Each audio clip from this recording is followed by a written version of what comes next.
साथियों नमस्कार, जय भीम, नमो बुद्धाय। आप देख रहे हैं द बुद्धिस्ट टाइम्स टीवी। मैं धीरेन्द्र कुमार।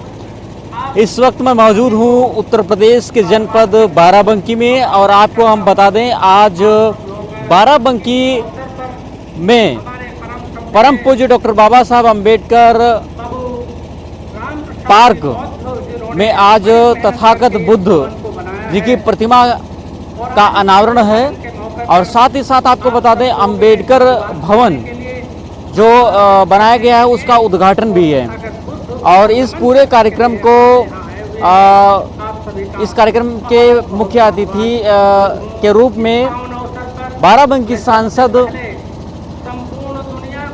तनुज पुनिया जी का आगमन हो रहा है और हम जानेंगे कि आज यह जो कार्यक्रम हो रहा है इसको लेकर के हम यहाँ के कुछ लोगों से, क्षेत्र के लोगों से बात भी करेंगे। तो आइए चलते हैं, यहाँ के लोकल लोगों से बात करेंगे और आज के इस कार्यक्रम पर वो क्या कुछ कह रहे हैं। तो सर, सबसे पहले आपका the Buddhist times TV channel पर स्वागत है। आज के इस कार्यक्रम को लेकर के क्या कहना है आपका? अरे बहुत खुशी है कि ऐसे गांव में अम्बेडकर पार्क बन गया, बहुत अच्छी बात है। लोगों को सुख सुविधा मिलेगी। हम भगवान बुद्ध और बाबा साहब की प्रतिमा लगने से बहुत अच्छा हो गया है। गांव की तरक्की होगी, और श्रद्धा और धर्म बढ़ेगा इससे। एक तरफ डॉक्टर बाबा साहब अम्बेडकर जी की विचारधारा है तो दूसरी तरफ मनुवादियों की विचारधारा है। कैसे लड़ेंगे इस विचारधारा से जो मनुवाद की विचारधारा है? मनुवाद भी शांत हो जाएगा क्योंकि उनका अपना धर्म है, हमारा अपना धर्म है। मनुवाद से कोई मतलब नहीं, यहाँ कोई विरोध नहीं है। कितनी मूर्तियाँ स्थापित करेंगे? अब स्थापित करने के लिए अभी क्योंकि एक तरफ मनुवादी लोग जो है अम्बेडकर की मूर्ति को तोड़ रहे हैं, वो ये वहाँ कहीं तोड़ रहे होंगे, यहाँ नहीं तोड़ी जाएगी। यहाँ सब लोग साथ हैं। यहाँ कोई डर नहीं लगता है इन मनुवादियों से? कोई विरोध है नहीं, यहाँ कोई विरोध नहीं है। मनुवादियों से डर नहीं लगता है? नहीं, यहाँ जब विरोध ही नहीं तो डर का है क्या? हिंदूवादी सरकारें इस समय बहुत ही ताकतफुल हैं और लगातार वो हिंदुत्व को मजबूत करने की कोशिश कर रहे हैं, हिंदू राष्ट्र बनाने की कोशिश कर रहे हैं। क्या कहना है? वो सब चलता रहेगा। ये सरकारें आती हैं जाती हैं, चलती रहेंगी। नहीं, हिंदू राष्ट्र बनवा देंगे? नहीं, हिंदू राष्ट्र, अब ये धर्मनिरपेक्ष संविधान है तो इसके द्वारा इतना आसान नहीं है कि हिंदू राष्ट्र बन जाएगा। लेकिन उनके लोग तो कह रहे हैं कि हम हिंदू राष्ट्र बना करके ही छोड़ेंगे। कहने से कुछ नहीं होता। सरकारें बदलती रहती, आज हैं कल नहीं रहेंगी। क्या करेंगे जब संविधान पूरी तरीके से खत्म हो जाएगा? खत्म ही नहीं होगा, संविधान खत्म कोई कर ही नहीं सकता। आधे से ज्यादा तो खोखला कर दिया इन लोगों ने। कुछ नहीं, वो सब पूर्ति हो जाएगी, सब पूर्ति हो जाएगी, कुछ नहीं है। तो जैसा कि आप देख रहे हैं कि डॉक्टर अम्बेडकर पार्क जिंदपुर में हम मौजूद हैं और यहाँ के लोकल लोग हैं जिनका मानना है कि डॉक्टर अम्बेडकर जी की विचारधारा निरंतर आगे बढ़ती रहेगी। जैसे पहले बढ़ रही थी वैसे आज भी बढ़ेगी। बस फ़र्क इतना है कि समय की देरी है। जब हमारी सत्ता और सरकार होगी तो और भी तीव्रगति के साथ में आगे बढ़ेगी। दादा, क्या नाम है? कहाँ से हो? तालाब तो आज यहाँ जिंदपुर में किस लिए आए हो? बाबा साहब की उद्घाटन है ना, इसीलिए बुलाया गया था। कितनी खुशी है? बहुत खुशी है, बहुत खुशी है। बहुत खुशी है। तो आप लोग बौद्ध धर्म को लेकर के क्या सोचते हैं? के लिए जो भगवान बुद्ध ने बताया एकता। बाबा साहब ने 1956 में बौद्ध धर्म दिया था और आज भी हमारे लोग हिंदू धर्म में के दलदल में फंसे हुए हैं। फंसे हैं तो जन फंसे हैं तो हम फंसे हैं, जो बाहर हैं वो बाहर हैं। बाबा साहब के असली सैनिक हैं या फिर ऐसे ही? नहीं, बिल्कुल इन्होंने बताया उस पर हम चलते हैं। तो ये लोग हैं जो लगातार जो है इनका मानना है कि हम जो है बाबा साहब अम्बेडकर जी की विचारधारा को बढ़ाने का काम कर रहे हैं और कोशिश रहेगी कि बाबा साहब अम्बेडकर जी ने जो धम्म दिया था 14 अक्टूबर 1956 को, उसको भी हम लगातार बढ़ाने की कोशिश कर रहे हैं, लोग जागरूक करने की कोशिश कर रहे हैं। साथ ही साथ में हम और भी लोगों से बात करने की कोशिश करेंगे, क्योंकि लगातार यहाँ पर सैकड़ों की तादाद में लोग आ रहे हैं। तो आइए चलते हैं और भी लोगों से हम बात करने की कोशिश करें। बुद्ध की मूर्ति का लोकार्पण, प्रतिमा का अनावरण हो चुका है। बहुत सुंदर सोमानंद थेरो जी द्वारा ये भेंट की गई है। बहुत भव्य है, बहुत सौम्य स्थापित हुई है। हम सब पर उनकी करुणा सदा बनी रहे। सबको मेरी ओर से सादर जय भीम, नमो बुद्धाय। परम सम्माननीय इस संरक्षण समिति के जो अध्यक्ष हैं श्रद्धेय राम प्रसाद जी बौद्ध, उनके द्वारा मुझे यहाँ आने का और आपसे जुड़ने का अवसर मिला है। उन्होंने कविता सुनी थी और उनको याद रहा, तो पिछले 3-4 माह पहले उन्होंने मुझसे संपर्क किया कहीं से फ़ोन नंबर लेके, और कहा कि आपकी वो कविता जो बुंदेली में है, क्योंकि मैं झांसी के पास का हूँ, तो मेरी बोली जो है बुंदेली है, जैसे यहाँ अवधि है। तो सुनी थी उन्होंने। वो कविता मैंने सन 90 में लिखी थी। आज उस कविता को लगभग 35 साल लिखे हो गए हैं, लेकिन उनकी इच्छा हुई कि उस कविता को, बाबा साहब का वो यशगान जो है उसको हम यहाँ लगाना चाहते हैं। तो संगमरमर पर जो सूरज और संसद 2 कविताएं हैं, ये इन्होंने कृपा करके यहाँ स्थापित कर दी हैं। तो मेरा बाबा साहब के साथ नाम यहाँ आपके जिंदपुर में जिंदा हो गया है। तो ये आपके बीच में आने का मौका मिला। ये माननीय सांसद तनुज पुनिया जी का क्षेत्र है। अभी माननीय पीएल पुनिया साहब यहाँ आने वाले हैं। हम भी इसीलिए आए हैं कि आप सबके यहाँ दीदार होंगे, दर्शन होंगे। उनको समय नहीं दिया, उनका जो देह है वो इतनी जर्जर हो चुकी थी काम करते हुए, कुछ रुग्णावस्था का कारण था, वो हमारे बीच ज़्यादा नहीं रह सके। लेकिन जितने रहे उतने में ही इतना काम कर गए कि जो हजारों और लाखों और करोड़ों कहे जाते हैं कि तमाम उद्धारक थे, वो हमारा उद्धार और कल्याण नहीं कर पाए। हम मनुष्य रूप में थे, लेकिन मनुष्य नहीं समझे जाते थे। बाबा साहब ने, हम मनुष्य रूप में थे तो मनुष्य के रूप में हमको प्रतिष्ठापित करके ही इस दुनिया से अलविदा हुए। पर आज हम देख रहे हैं कि बाबा साहब सबसे ऊंचा मुकाम उनका, बाबा साहब के मुकाबले कोई नहीं है। एक आउटलुक पत्रिका का इंटरव्यू बहुत पहले छपा था और उसमें ये सर्वे किया गया था देश का। गांधी जी को छोड़ दिया गया था उसमें कि गांधी जी को तुलना मत करिए, पता नहीं गांधी जी भी नीचे आ जाएं। तो कहा कि गांधी को छोड़ करके इस देश में कौन महानतम व्यक्ति है, नंबर 1 कौन है? उसमें नेहरू, सरदार पटेल, तमाम उस समय के सभी लोग शामिल थे।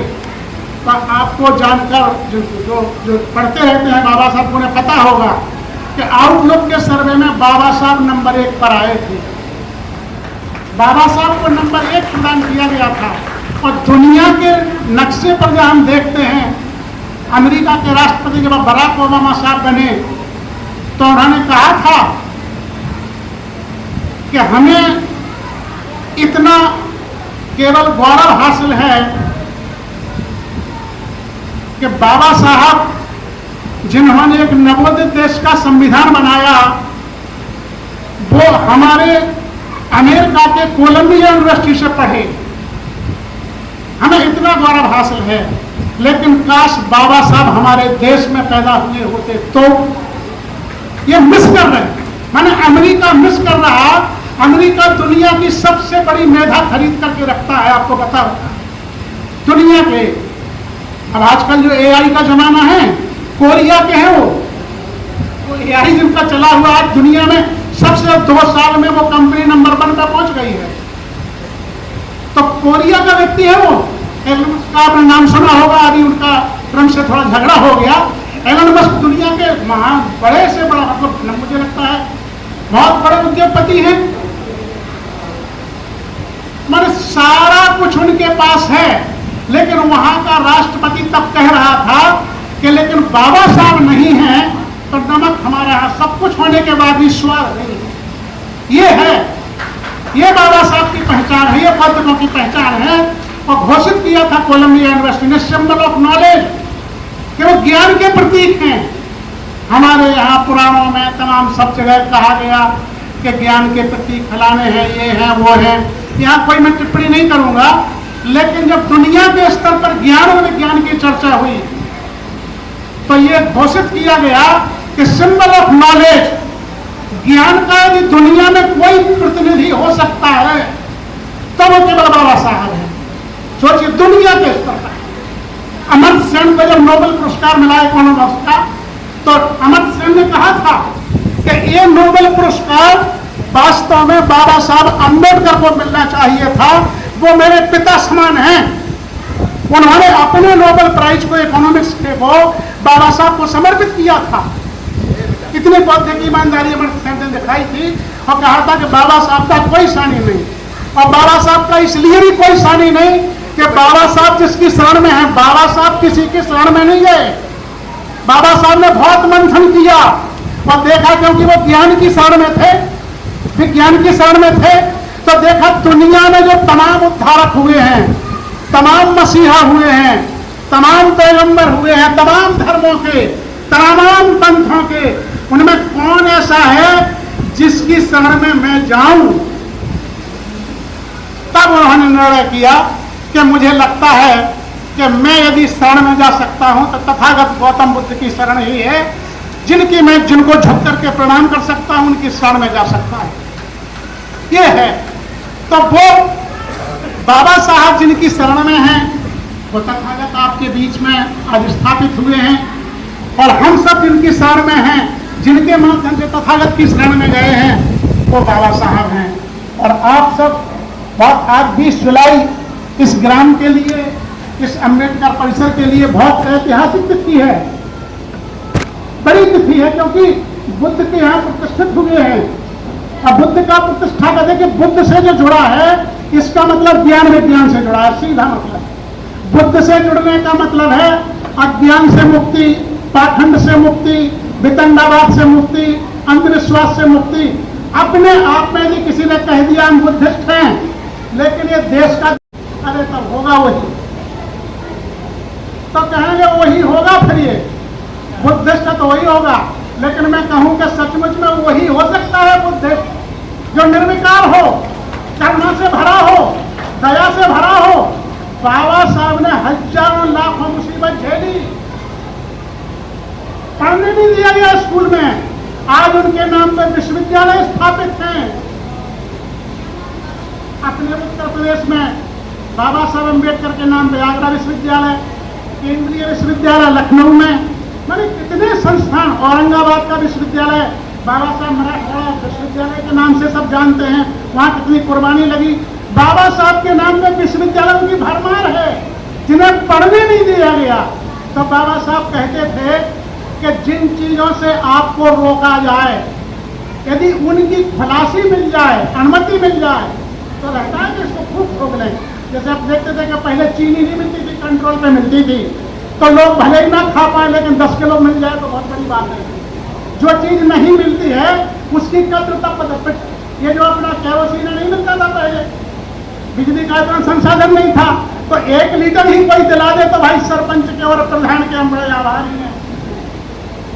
तो जो चीज नहीं मिलती, तो बाबा साहब ने कहा था आपको क्या नहीं मिला, या नहीं दिया गया, या नहीं होने दिया गया?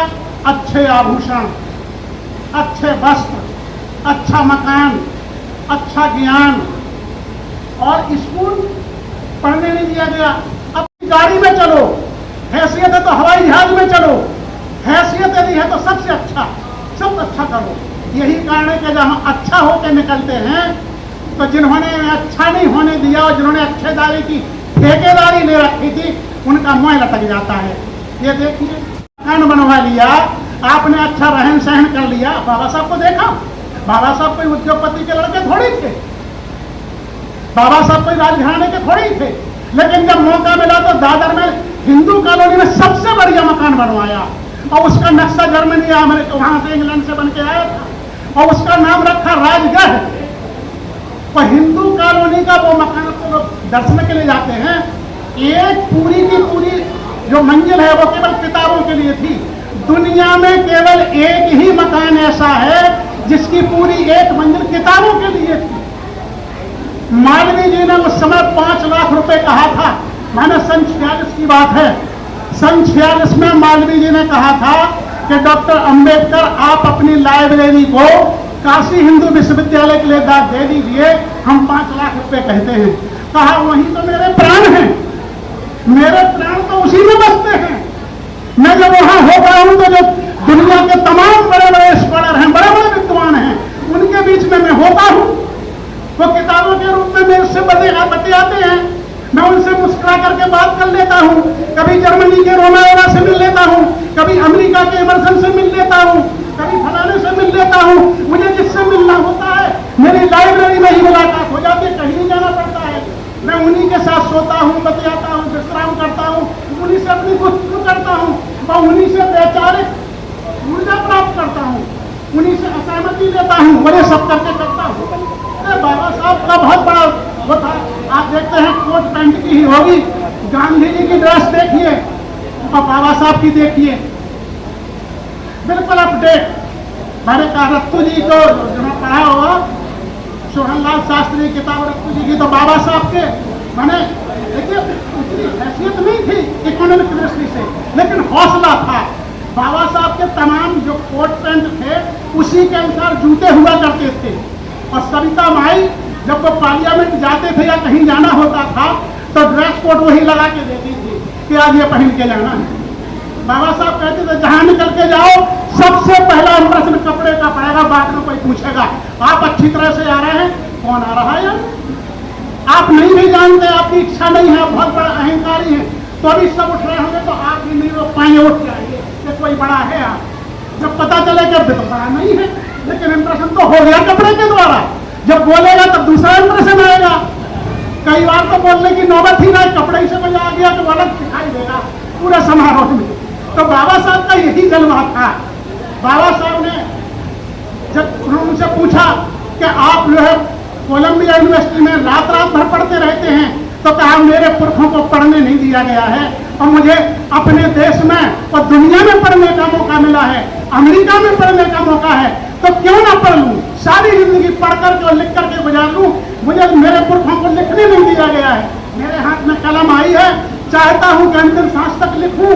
और आपको पता होगा ब्रह्मा बुद्ध की भूमिका लिखते हुए उस रात में भूमिका लिखी और उसी दिन बाबा साहब का परिनिर्वाण हुआ। माने रात में वो 11 बजे संभवतः लिख रहे होंगे 5 दिसंबर को, और 6 को आते आते किस समय वो परिनिर्वित हो गए ये पता नहीं है। सुबह जब माई को पता चला तब दुनिया को पता चला, लेकिन वो लिखते हुए दुनिया से गए हैं। और कौन सा? लाइव बुद्धा की किताब। ये बाबा साहब का चमत्कार था। तो बातें बहुत हैं। मैंने बुंदेली में सरल शब्दों में बाबा साहब पर कविताएं लिखी हैं। सोन चिड़ैया करके वो किताब छपी है। मेरी करीब 22 पुस्तकें आई हैं और मेरे साहित्य पर और कविताओं पर 5-6 जगह PhD भी हो रही है। मैंने स्वयं बाबा साहब के साहित्य पर डीलिट किया है लखनऊ विश्वविद्यालय से। तो 2 कविताएं जो यहाँ लगी हैं, ये यद्यपि आपको थोड़ा बुंदेली का टच है, लेकिन मैं इनको मंच पर गा के सुनाता रहा। ताल कटोरा स्टेडियम में मैंने सबसे पहले सन 90 में 6 दिसंबर को ये कविता सुनाई थी। और उस समय माता प्रसादी जो राज्यपाल रहे अरुणाचल प्रदेश के, अब नहीं है, वो मेरी कविताओं के बड़े प्रशंसक थे। उन्होंने कविता पाठ कराया। फिर मैं हर साल जब 6 दिसंबर को जाता था भारतीय दर्शन साहित्य अकादमी, तो कहते थे कि वो बाबा खूब जी तो कर वो वाली कविता सुनाओ स्नेही, तो सुनी जाती थी। इस कविता ने मुझे परिचित कराया सारी दुनिया से।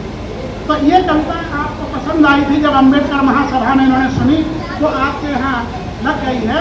मैं इस कविता को आपके बीच में बुंदेली में सुनाने की कोशिश करूँगा।